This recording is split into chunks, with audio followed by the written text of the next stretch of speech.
Hi friends, இன்றைக்கி நாம் பார்க்க போகிற நாவல் யாரோ யாரோடி. எழுதியவர் சித்ரா பாலா.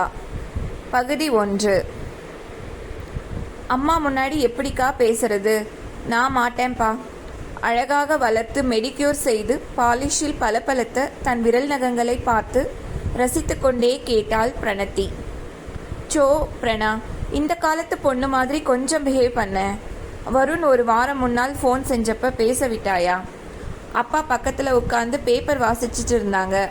அதனால் நான் வருண் பேசுகிறேன் என்று சொன்னவுடன் ஃபோனை நீ வச்சாச்சின்னு சொன்னேன். அவன் என்ன நினைப்பான்? அக்கா, நிஜமாக சொல்லட்டா? ஏன்னா எனக்கு பயமாக இருக்குது. இந்த ஃபோனில் பேசுகிற வேலையே வேண்டான்னு சொல்லிடேன் அவர்கிட்ட, கெஞ்சினாள் பிரணத்தி. நேத்தும் பேசினானாமே, அப்போ ஏன் கட் பண்ணின? அது நான் வேணும்னே கட் பண்ணலை. தெரியாமல் பதட்டத்தில் பட்டனில் கைப்பட்டுருச்சு. பெரிய நீண்ட கண்களில் பாவனையுடன் அவள் சொல்ல கௌசல்யா சிரித்து விட்டாள். நீ எப்படி என் தங்கச்சியா வந்து பிறந்தியோ? நான் அப்பா அம்மா கிட்ட சண்டை போட்டு ஒத்த காலில் நின்று காதலித்த மணியையே கல்யாணம் பண்ணிக்கிட்டேன். தெரியாமத்தான் கேட்குறேன். வருண் உனக்கு அப்பா அம்மா பார்த்து வச்ச மாப்பிள்ளை தானே? இனிமே உன்கிட்ட பேசவே மாட்டேன் என்று சொல்லிவிட்டான். உன் மேலே ரொம்ப கோபம் அவனுக்கு. அவன் கோபத்தை குறைக்கணும்னா நீ தான் இனி ஃபோன் பண்ணணும். கோபப்பட்டு கல்யாணத்தை நிறுத்தி விடுவாரா அக்கா என்று நைந்த குரலில் பிரணத்தி கேட்க சிரிப்புதான் வந்தது கௌசல்யாவிற்கு. இவ்வளவு கொள்ளை அழகுடன் இருக்கும் பெண்ணை மணக்க மறுப்பதற்கு கடவுள் அல்லவா அவதாரம் எடுத்து வர வேண்டும். சாதாரண மனிதர்களால் மறுக்க முடியுமா? சந்தேகம்தான். உண்மையில் பிரணத்தி கொள்ளை அழகு. உள்ளும் புறமும் ஒரு சேர மலர்ந்த காண கிடைக்காத அபூர்வ அழகு பொட்டகம்தான். இப்போதான் நான் வருண் செல் நம்பர் தரேன், குறித்துக்கொள். நாளைக்கு ஃபோன் பண்ணு. இன்னைக்கு அவன் பாண்டிச்சேரி போயிருக்கான். ஏதோ சுவாரஸ்யமான ப்ராஜெக்டாம். அதை பற்றி ஆசையாக சொல்லலான்னு தான் உங்ககிட்ட பேச முயற்சி பண்ணியிருக்கான் என்று கௌசல்யா சிரிப்புடன் பேனாவையும் பேப்பரையும் எடுத்த தங்கையை கண்டவுடன், உனக்கும் ஆசைதானடி என்று வயிற்றில் குத்தினாள். அக்கா சொன்ன நம்பரை குறித்து கொண்டு பாதுகாப்பாக தன்னுடைய அலமாரியில் கொண்டு வைத்தாள். மறந்திடாதே பிரணா, ரொம்ப முக்கியம். வருணுக்கு நிஜமாகவே உன்மேல் கோபம். நீ மட்டும் ஃபோன் பேசிவிட்டால் எல்லாம் சரியாகிவிடும். அம்மாவும் அப்பாவும் இதில் ஒன்றும் தவறு சொல்ல மாட்டார்கள், பயப்படாதே. சரி என்கிற மாதிரி தலையை ஆட்டிய பிரணத்தி, அக்கா, நாளை நீ எத்தனை மணி ஃப்ளைட்டிலே லண்டன் கிளம்புற? ட்ரைனிங் முடிந்து என் கல்யாணத்திற்கு டான்னு வந்துடுவல்ல என்று கேட்டாள். Early morning flight. நீ கவலைப்படாதே. உன் கல்யாணத்துக்கு ஒரு வாரத்துக்கு முன்னாலேயே வந்து விடுவேன். எல்லாம் பிளான் பண்ணி தானே போகிறோம். மாருதி வாசலில் நிற்கும் சத்தம் கேட்கவே இருவரும் வெளியே வந்தார்கள். காரின் டிரைவிங் சீட்டிலிருந்து இறங்கிய சுப்ரஜா மகள்கள் இருவரையும் கண்டதும் உதட்டில் புன்சிரிப்புடன் காரை பூட்டினாள். காலேஜ் ப்ரொஃபஸர் வேலையின் அசதி அவர் முகத்தில் இல்லை. சுறுசுறுப்பான பெண்மணி அவர். கௌசி, எப்பமா வந்த? திங்ஸ் எல்லாம் டேக் பண்ணியாச்சா? நீ கேட்ட பொடியெல்லாம் ரெடி பண்ணி டைனிங் டேபிளில் எடுத்து வச்சிருந்தேன். எடுத்தியா? லண்டனில் கிஃப்ட் பண்ணணும்னு கேட்டியே, சந்தன பொடியும் சந்தன எண்ணெயும் காதி கிராஃப்டில் வரும்போது வாங்கிட்டு வந்தேன். சரிதானா பாரு என்று கையில் இருந்த கேரி பேக்கை அவளிடம் நீட்டினார் சுப்ரஜா. செல்ல அம்மா, வாங்கிட்டு வந்தீங்களா? மறந்துடுவீங்களோன்னு நினச்சேன். தேங்க்ஸ்மா என்று சொல்லி அவரை கட்டிப்பிடித்து கன்னத்தில் முத்தமிட்டாள் கௌசல்யா. ஐயோ விடு கௌசி, வேர்த்து பூத்து வந்திருக்கேன், முதல்ல குளிச்சுட்டு வரேன் என்றபடி அவர் மகளின் பிடியை விளக்கினார். பிரணா, இன்னைக்கு காலேஜ் போய் மார்க் ஷீட் வாங்கிட்டு வரணும்னு சொன்னியே, போய் வாங்கிட்டு வந்தியா என்று கேட்டபடி தன்னுடைய அறைக்குள் நுழைந்தார். வாங்கியாச்சு, சாமி படத்துக்கு முன்னாடி வச்சிருக்கேம்மா. ஏய் கழுத, இவ்வளோ நேரம் நான் பேசிக்கிட்டு தானே இருந்தேன். என்கிட்ட காட்டவே இல்லை. காட்டு என்று அவசரப்பட்ட கௌசல்யா தங்கை கொண்டு வந்து காட்டிய மார்க்ஸை பார்த்து பெருமையுடன் தங்கையை ஆசையாக முத்தமிட்டாள். அதற்குள் குளித்து உடை மாற்றி வந்த சுப்ரஜா, பிரணா, கௌசிக்கு டிஃபன் ஏதாவது பண்ணி கொடுத்தாயா? அதெல்லாம் வந்த உடனேயே வக்கனையாக வெட்டியாச்சு. பிரணா கல்யாணத்துக்கு இப்போவே மண்டபம் புக் பண்ணணும் என்று அப்பா சொன்னாங்களே, எந்த மண்டபம் புக் பண்ணியிருக்குமா? ராணி மையம்மையே புக் பண்ணியிருக்காராம். நான் கல்யாணத்துக்கு முன்னால் ஒரு மாதம் லீவ் போடலான்னு இருக்கேன் கௌசி. சமயத்துக்கு நீயும் லண்டன் போகிறையேன்னு கஷ்டமாக இருக்குது. ட்ரைனிங்கை தள்ளி போடுன்னு எவ்வளவு முறை சொன்னேன், நீ கேட்கவே இல்லையே, குறையோடு சொன்னார் சுப்ரஜா. எவ்வளவு கஷ்டப்பட்டு இந்த நுணுக்கமான மைக்ரோஸ்கோபிக் நரம்பியல் சர்ஜரிக்கு லண்டன் ஹாஸ்பிட்டலில் ட்ரைனிங் கிடைச்சிருக்குன்னு தான் உங்களுக்கு தெரியுமே அம்மா.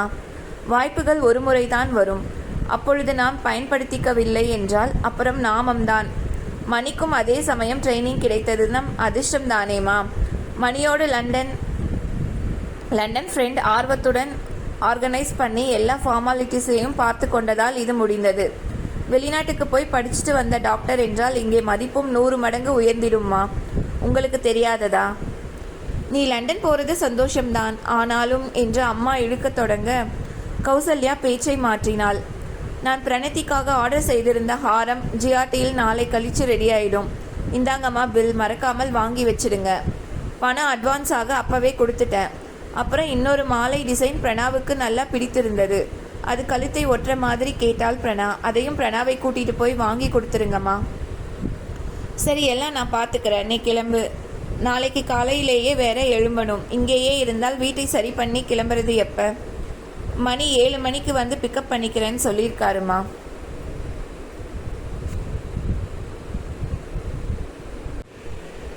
யாரோ யாரோடி பகுதி 2.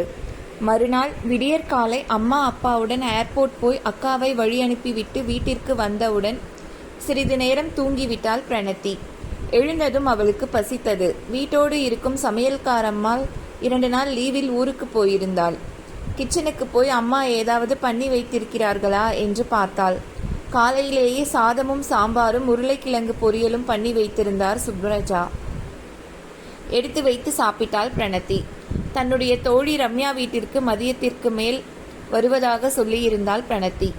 ஆகவே பாத்ரூம் சென்று முகம் கழுவி துடைத்தபடி ட்ரெஸ் மாற்றுவதற்காக அலமாரியை திறக்கையில் எழுதி வைத்திருந்த வருண் செல்போன் நம்பர் காற்றில் படபடத்தது. கூடவே பிரணத்தியின் இதயமும் படபடத்தது. மெல்ல அதை எடுத்தாள். வருணும் மனதில் வந்தான். உடனே மணப்பெண்ணிற்கே உரிய வெட்கமும் வந்தது. ஃபோன் செய்ய வேண்டும் என்று நினைத்த போது கொஞ்சம் பதட்டமானது. அக்கா அவ்வளவு தூரம் சொல்லி சென்று இருக்கிறாளே, ஒதுக்கி தள்ளவும் முடியவில்லை. சாதாரணமாக இவ்வளவு கூச்சப்படுகிறவள் இல்லைத்தான். ஆனால் ஏதோ ஒன்று அவளை பேச விடாமல் தடை செய்தது. சரி என்று மனதை கொஞ்சம் சமாதானப்படுத்தி கொண்டு போனை கையில் எடுத்தாள் பிரணத்தி. அதே சமயம் விதியும் அவளை கையில் எடுத்தது. பிரணத்தியின் வாழ்க்கை போராட்டமும் அவள் அறியாமல் தொடங்கிவிட்டது. எழுதி வைத்திருந்த நம்பரை பார்த்து பார்த்து மெல்ல பட்டன்களை அமுக்கிய பிரணத்தி கடைசி நம்பரை தவறுதலாக அமுக்கினாள். 1 என்று அவள் எழுதியிருந்த எண் 7 ஆக அவள் கண்களுக்கு தென்பட அப்பொழுதே பிரணத்தியின் வாழ்க்கையும் மாறி எழுதப்படலாயிற்று. விதியை என்னவென்று சொல்ல? லைன் கிடைத்தவுடன் எதிர்ப்புறத்தில் பதிலை உணர்ந்து ஹலோ என்றாள் பிரணத்தி. குரலில் 1000 கூச்சத்தோடு கொப்பளிக்கும் சந்தோஷத்தை அடக்கியபடி கிசுகிசுப்பாக அவள் சொன்ன ஹலோ, நான் தான் பிரணத்தி பேசுகிறேன் என்றது எதிர்ப்புறத்தில் எப்படி ஒரு வரவேற்பை பெற்றிருக்கும் என்று பிரணத்திக்கு க்ளூ கூட கிடைக்கவில்லை. ஆனால் ஃபோன் எடுத்தவன் ஆகாஷ். தமிழ்நாட்டில் வளர்ந்து வரும் பெரிய சாஃப்ட்வேர் கம்பெனியின் எம்டி. சின்ன வயதில் கம்ப்யூட்டர் மூளையுடன் பலதை சாதித்தவன். திருமணம் என்பதை இதுவரை நினைத்தும் பார்க்காதவன். செல்வத்தோடு கம்பீரமும் ஆண்மையும் நிரம்பிய அவனை வளைத்து போட பெரிய பண முதலைகள் வலைவீசி கொண்டுதான் இருக்கின்றன. ஆனாலும் இதுவரை எந்த ஒரு சிறு சலனத்திற்கும் வாழ்க்கையில் இடமளிக்காதவன். அப்பேற்பட்டவனுக்கு சம்பந்தமே இல்லாமல் பெரும் வெட்கத்தோடு அவன் காதுகளில் கிசுகிசுத்த நளினமான அந்த பெண் குரல் எதையோ தட்டி எழுப்பியது போன்ற பிரமை ஏற்பட்டது.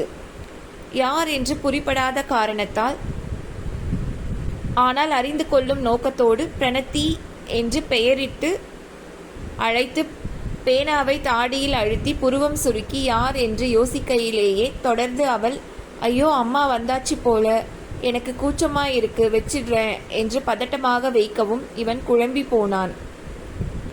புதுமையான ஃபோன் கால் என்று வாய்விட்டு முணுமுணுக்கவும் செய்தான். ஆனால் அவள் குரல் நாள் முழுவதும் அவன் காதுகளில் ரீங்காரமிட்டது உண்மை. அந்த குரல் அவனை வசியப்படுத்தியது. விதியின் விளையாட்டும் ஆரம்பமானது. ஏர்போர்ட் போகணும்னு காலையிலேயே எழுந்தது ஒரே தலைவலி பிரணா. அதான் காலேஜ்லேயே பெர்மிஷன் போட்டுட்டு வந்துட்டேன். நீ ஃப்ரெண்டு வீட்டுக்கு போகணும்னு சொன்னியே, போகலையா என்றாள் சுப்ரஜா.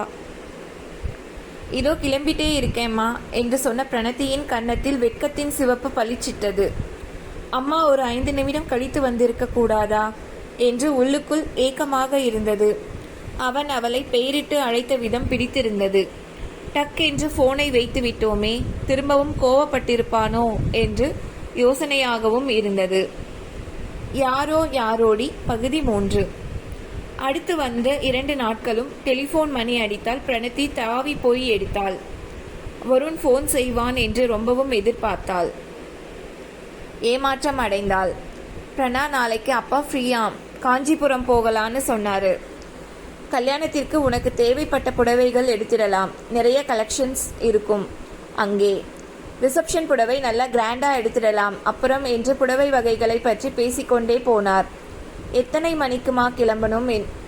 பார்த்து கொண்டிருந்த VTVயில் இருந்து கண்களை விலக்கி அம்மாவை பார்த்து கேட்டாள் பிரணத்தி.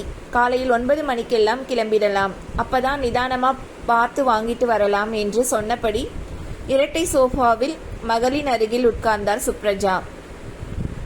பக்கத்தில் வேலைக்கான இன்டர்வியூ கார்டை பார்த்த சுப்ரஜா அதில் கண்களை ஒட்டியபடி புருவத்தை சுழித்தார். ஏண்டாமா, கல்யாணத்திற்கு இன்னும் 3 மாதம்தான் இருக்கு, உனக்கு என்ன இப்ப வேலைக்கு போகணும்னு அவசியம்? போங்கம்மா, எவ்வளவு ஆசையா கம்ப்யூட்டர் இன்ஜினியரிங் படித்தேன். இவ்வளவு படிச்சுட்டு மாப்பிள்ளை வீட்டுக்காரங்க பொண்ணு வேலைக்கு போக வேண்டாம், வீட்டு அரசியா எங்க வீட்டில் இருந்தா போதும்னு சொன்னவுடன் நீங்களும் சரின்னு சொல்லியாச்சு. கல்யாணத்திற்கு அப்புறம் மாப்பிள்ளை வீட்டுக்காரங்க விருப்பப்படி நான் வேலைக்கு போவதில்லை தான். கல்யாணத்திற்கு தான் இன்னும் 3 மாதம் இருக்கே, நீங்களும் வேலைக்கு போயிடுவீங்க, நான் மட்டும் தனியா வீட்டில் ரொம்ப போர் அடிக்கும்மா. பிரணத்தி படிக்கும் போதிலிருந்தே நிறைய வரன்கள் அவளை நான் நீ என்று கொத்திக்கொண்டு போக இருந்தது. ஆனால் படிப்பு முடிந்தவுடன் தான் கல்யாண பேச்சையே எடுக்க வேண்டும் என்று அவள் அப்பா ராஜ்குமார் கராராக சொல்லிவிடவே அச்சமயம் கல்யாண பேச்சு நின்று போயிருந்தது. ஆனால் அவள் பரீட்சை எழுதி முடிப்பதற்குள்ளே வருண் குடும்பத்தினர் ரொம்பவும் ஆசைப்பட்டு பிரணத்தியை கேட்டார்கள். மிகவும் வசதியான இடம், நல்ல படித்த பையன், நல்ல வேலை, நல்ல சம்பளம், ஜாதக பொருத்தமும் அமோகமாக இருந்தது. போதாததற்கு வருண் கௌசல்யாவின் கணவனின் சிநேகிதனின் தம்பி என்று அறிமுகம். அதனால் அவர்களின் குடும்ப பின்னணியும் தெளிவாக தெரிந்தது. பெண் 100% அந்த பையனோடு சந்தோஷமாக குடும்பம் நடத்துவாள் என்று இமாலய நம்பிக்கை வந்து படித்து முடித்த கையோடு திருமண நாளையும் நிச்சயித்து விட்டார்கள். இல்லை பிரணா, கல்யாண நேரத்தில் இப்ப போய் உன்னை வேலைக்கு அனுப்பினால் நல்லாவா இருக்கும்? அவர்கள் வீட்டில் தப்பாக நினைத்து விட்டால்? நீங்கள் அவங்களுக்கு சொல்லிடுங்களேன் அம்மா, ப்ளீஸ்மா. சுயமா என் காலில் என்னால் நிற்க முடியும் என்கிற தைரியம் எனக்கு வேணும்மா. உங்களை போல எனக்கு வாழ்க்கை காலம் முழுக்க வேலை பார்க்கணும்னு ஆசை கிடையாது. ஆனால் என் ஆசைக்கு 2 மாதம் வேலைக்கு போகிறேன், ப்ளீஸ்மா. செல்லம்மா ப்ளீஸ் என்று அம்மாவின் மடியில் தலையை வைத்து கன்னத்தில் தாயின் கையை அழுந்த பதித்தபடி கெஞ்சுகையில் சுப்ரஜாவிற்கு சரி என்று தலையாட்டத்தான் முடிந்தது. அம்மா சரி என்றவுடன் பிரணத்திக்கு ஒரே சந்தோஷம். அப்பாவை வழிக்கு கொண்டு வருவது பிரணத்திக்கு தான் கஷ்டமே தவிர சுப்ரஜா கணவனை அழகாக சமாளித்து விடுவார். பின் அம்மா வழக்கம் போல் கல்லூரிக்கு சென்று விட பிரணத்திக்கு போர் அடிக்க தொடங்கியது. கௌசல்யா இருந்தால் கொஞ்ச நேரம் போனிலாவது அரட்டி அடிக்கலாம் என்று நினைக்கையிலேயே ஒரு செல்போன் நம்பர் மனதில் பளிச்சிட்டது. வருண் அவளுக்கு இன்னும் ஃபோன் செய்யாதது மனதை குடைந்தது. அவனை ஒரு முறை கூட பேச விடாததால் கோபமடைந்திருப்பானோ? மறுபடியும் நான் ஃபோன் செய்ய வேண்டும் என்று எதிர்பார்த்து கொண்டு இருக்கிறானோ? சமயத்திற்கு கௌசல்யா கூட இல்லையே என்று பிரணத்திக்கு ஒரே யோசனையாக இருந்தது. அம்மா நாளை காஞ்சிபுரம் போக வேண்டும் என்று சொன்னது ஞாபகம் வந்தது. கல்யாண புடவை மாப்பிள்ளை வீட்டார் எடுத்து தர வேண்டிய முறை, அவளிடம் அவளுக்கு பிடித்த கலரும் கேட்டுவிட்டு போனார் அவள் வருங்கால மாமியார். அப்பவே ரிசப்ஷன் புடவை வருணுக்கு பிடித்த நிறத்தில் வாங்க வேண்டும் என்று சின்ன ஆசை இருந்தது. வருணுக்கு பிடித்த நிறம் என்னவாயிருக்கும் என்று யோசிக்கையிலேயே அவனிடம் பேசுவதற்கு ஒரு காரணம் கிடைத்தது போல கால்கள் தானாக டெலிஃபோன் இருக்கும் இடத்தில் அவளை கொண்டு போய் நிறுத்தின. கைகள் தன்னிச்சையாக அவள் மனதில் பதிந்த அந்த எண்களை தட்டின. இவள் ஹலோ சொல்ல கேட்டவன் ஆகாஷ். 2 நாட்களாக நெஞ்சின் ஒரு மூலையில் சதா நிமிண்டிக் கொண்டே இருந்த அதே கிசுகிசுப்பான குரல் மீண்டும் ஆகாஷின் செவியில் சுகமாய் வந்து பாய ஆகாஷின் கூர்மையான கண்கள் ஒளி பெற்றன.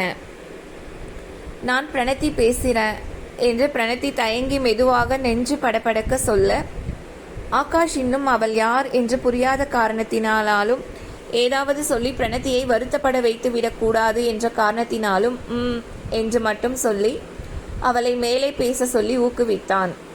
அவனின் கோபம் அந்த மௌனத்தில் வெளிப்பட்டாற் போல தோன்றியது பிரணத்திக்கு. அவள் போனில் ஒழுங்காக பேசாததற்கு விளக்கம் கேட்கிறான் என்று நினைத்து கொண்டு, ரொம்ப சாரி வருண், நீங்கள் ஃபோன் செஞ்சப்ப எல்லாம் ஏனென்றே தெரியாமல் ஒரே டென்ஷன். அப்பா வேற பக்கத்தில் இருந்தாங்க, கூச்சமாக இருந்தது. Sorry again. வீட்டில் யாரும் இல்லாத போது நானே உங்களுக்கு ஃபோன் பண்ணுறேன். ப்ராப்ளம் சால்வ்டு, சரிதானே என்று கோவையாக பிரணத்தி பேச ஆகாஷுக்கு புரிந்து போயிற்று. அது தன்னிடம் பேசுவதற்காக வந்த கால் இல்லை என்று.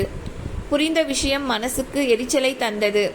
ராங் நம்பர் என்று சொல்ல வாயில் வந்த வார்த்தைகள் தொடர்ந்து பிரணத்தி பேசிய பேச்சில் மறந்து போனது. நம்ம கல்யாண ரிசப்ஷன் புடவை செலக்ட் பண்ண அம்மா அப்பா கூட நாளைக்கு காஞ்சிபுரம் போகிறேன். எந்த கலர் எடுக்கட்டும் சொல்லுங்க, உங்கள் சாய்ஸ் தான். அவ்வளவுதான். இதுவரை ஆகாஷ் உணர்ந்திராத உணர்ச்சி ஒன்று தாக்கி அவன் நாவை உலர்த்தியது. அந்த குரலின் பாதிப்பை விட அவள் கல்யாணத்தை பற்றி பேசியது அவனை மிகவும் பாதித்தது. இது முட்டாள்தனம், கிறுக்குத்தனம், கோணாங்கித்தனம் என்று அந்த படித்த பெரிய பதவியில் இருக்கும் மனிதனுக்கு புரிந்துதான் இருந்தது. ஆனால் அவன் உள்ளே இருந்த மனம் அடிவாங்கியது போல அரண்டு கிடந்தது. பதில் ஒன்றும் எதிர்முறையில் இருந்து வராது போகவே, இன்னுமுமா என் மேல் கோபம் என்று வார்த்தைகள் செல்ல சினுங்களாக உதிர்ந்தன. ஆகாஷை எது உந்தியதோ, எது அவளுக்கு பதில் பேச தூண்டியதோ இன்று வரை புரியவில்லை. பாரம்பரிய செழுமையை குறிக்கும் பசுமையான பச்சை நிறத்தில் மென்மையான அன்பையும் காதலையும் நிலைநிறுத்தும் ரோஜா பூக்களின் சரிகை கொத்துக்கள் புடவை எங்கும் கொழுவிருக்க என்று ஆகாஷ் உதட்டை கடித்து கொண்டு பேச, எதிர்முனையில் பிரணத்திக்கு எதிர்பாராத இன்ப அதிர்ச்சியாக இருந்தது. பிரணத்தி ஏதாவது ட்ரெஸ் எடுக்க வேண்டும் என்றால் மண்டையை போட்டு குடைந்து கொண்டிருக்கும் ரகம். ஆனால் அவளின் வருங்கால கணவன் நிமிடத்தில் முடிவெடுத்து, அதுவும் மிகவும் அழகாக வேலைப்பாடுகளையும் கூட வர்ணித்ததில் கொஞ்சம் பெருமையாக இருந்தது. நாளை எத்தனை மணிக்கு காஞ்சிபுரம் போறீங்க என்று அரும்பு மீசை பையன் போல் படபடக்கும் இதயத்தோடு தான் ஏன் இதெல்லாம் கேட்கிறோம் என்று சத்தியமாக ஆகாஷுக்கு புரியவில்லை. காலை 9 மணிக்கெல்லாம் கிளம்பணும்னு அம்மா சொன்னாங்க. சரி, நான் உங்ககிட்ட காஞ்சிபுரம் போயிட்டு வந்து அப்புறம் பேசுகிறேன். வேற எதுவும் இல்லையே, வைக்கட்டுமா என்று ஃபோனை வைத்தாள் பிரணத்தி. அவனோடு பேசியது நெஞ்சம் பாரம் இறங்கியது போல் இருந்தது. வருண் பார்ப்பதற்கு ரொம்பவும் மென்மையானவன், நல்ல நிறம், உயரமும் அவளை விட 4 அங்குலம் அதிகம்தான். பூச்சூடல் அன்று அவனை பார்த்தபோது பிடித்துதான் இருந்தது. கண்களின் சாந்தமும், சிறியவர்கள் கிண்டலடித்த போது வெட்கத்தில் லேசாக சிவந்த முகமும், வெள்ளை நிறத்தில் முழுக்கென்று குழந்தைத்தனமாக இருந்த முகமும் அவளுக்கு ஜோடியாக இருந்தது போலத்தான் இருந்தது.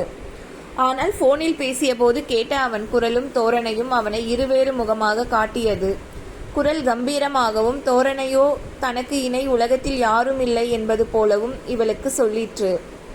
ஆண்மையும் கம்பீரமும் அவளை சந்தோஷம் கொள்ள வைத்தது என்னவோ நிஜம்.